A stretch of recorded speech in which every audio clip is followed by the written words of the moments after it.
गेले 7 दिवसांपासून कंत्राटी आरोग्य कर्मचारी बेमुदत संपावर असून यामुळे जिल्ह्यातील आरोग्य सेवा मोठ्या प्रमाणावर विस्कळीत झाली आहे। आपल्या विविध मागण्यांकडे शासनाचे लक्ष वेधण्यासाठी आज या कर्मचाऱ्यांनी बुलढाणा जिल्हाधिकारी कार्यालयावर मोर्चा काढला।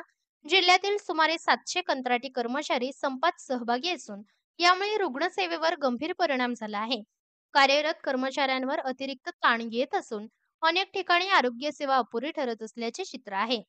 या कर्मचाऱ्यांची प्रमुख मागणी म्हणजे गेल्या 10 ते 15 वर्षांपासून सेवा देत असतानाही त्यांना कायमस्वरूपी नोकरीत सामावून न घेणे, अनेक वेळा निवेदन देऊनही शासनाकडून ठोस निर्णय घेतला गेला नसल्याने अखेर बेमुदत संप आणि मोर्चा काढण्याचा निर्णय कर्मचाऱ्यांनी घेतलाय। मोर्चा दरम्यान बोलताना पूनम वरणकार या कंत्राटी कर्मचारी महिलेने सांगितले, आम्ही गेली कित्येक वर्ष निष्ठेने सेवा देत आहोत, पण अजूनही आम्हाला कायम करण्यास शासन टाळाटाळ करत आहे। आमच्या कुटुंबाचे भविष्य अधांतरित आहे। संपामुळे जिल्ह्यातील प्राथमिक आरोग्य केंद्रे, उपजिल्हा रुग्णालय आणि ग्रामीण रुग्णालयांमधील सेवा खोळंबल्या असून नागरिकांना याचा फटका बसतो आहे। कर्मचाऱ्यांनी शासनाकडे विनंती केली आहे की त्यांच्या मागण्यांचा तातडीने विचार करून योग्य तो निर्णय घ्यावा, अन्यथा संप अधिक तीव्र करण्याचा इशारा देण्यात आला आहे।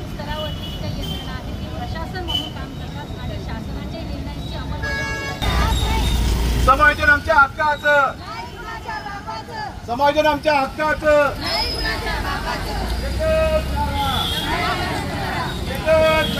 समायोजन करा।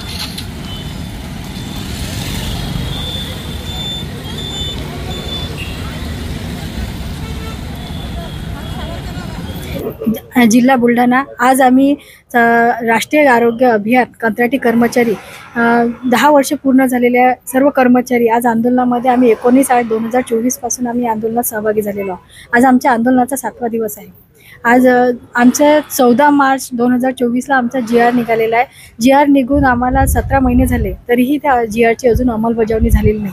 आमचे 71 केडरपैकी फक्त 2 केडरचे ऑर्डर काढलेले आहेत। बाकी केडरबाबत अजून कुठलीही कारवाई झालेली नाही आहे। ती कारवाई लवकरात लवकर व्हावी आणि लवकरात लवकर ऑर्डर आमच्या हातात यावे याच्यासाठी हे आंदोलन ठेवलेलं आहे। आज आम्ही कलेक्टर ऑफिसपर्यंत मोर्चाद्वारे त्यांना कलेक्टर साहेबांना निवेदन देण्यासाठी इथं पोहोचलेलो आहोत। काय तुमचं प्रमुख आमची मागणी हेच आहे की गेले 10 वर्ष पूर्ण झालेले आहेत, त्याच्यासाठी जो शासनाने जो GR काढलेला आहे त्या GRची अंमलबजावणी लवकरात लवकर करावी आणि आमच्या संघटनेसोबत मीटिंग लावून आमच्या आणखी 17 मागण्या, पगारवाढ म्हणा, बाकीच्या आणखी 17 मागण्या, त्याच्या संबंधित एक मीटिंग लावून लवकरात लवकर आम्हाला एक लेखी स्वरूपात देण्यात यावं। पुढची काय भूमिका असणार? आमची जर मागणी लवकरात लवकर पूर्ण नाही झाली तर याच्यानंतर आमच्या संघटने पुढे जे ठरवतील त्यात आम्ही सहभागी राहू।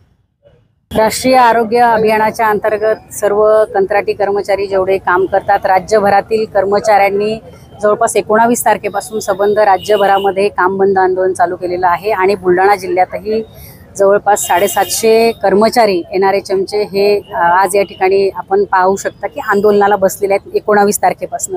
मुळात हे राज्य सरकारचं अपयश आहे आणि आरोग्य विभागाचं अपयश आहे। NRHMच्या कर्मचाऱ्यांच्या समायोजनाच्या संदर्भामध्ये स्थानिक या निर्णयाच्या संदर्भामध्ये आरोग्य विभागाने जवळपास 14 मार्च 2024 रोजी शासन निर्णय काढलेला होता समायोजनाच्या संदर्भात। तो शासन निर्णयाची अंमलबजावणी अद्यापपर्यंत झालेली नाही आणि ती अंमलबजावणी झाली पाहिजे आणि एवढ्या या कर्मचाऱ्यांचं, राज्यभरातील जवळपास 38,000 कर्मचाऱ्यांचं समायोजन हे झालं पाहिजे, यासाठी हे आंदोलन 19 तारखेपासून सुरू आहे।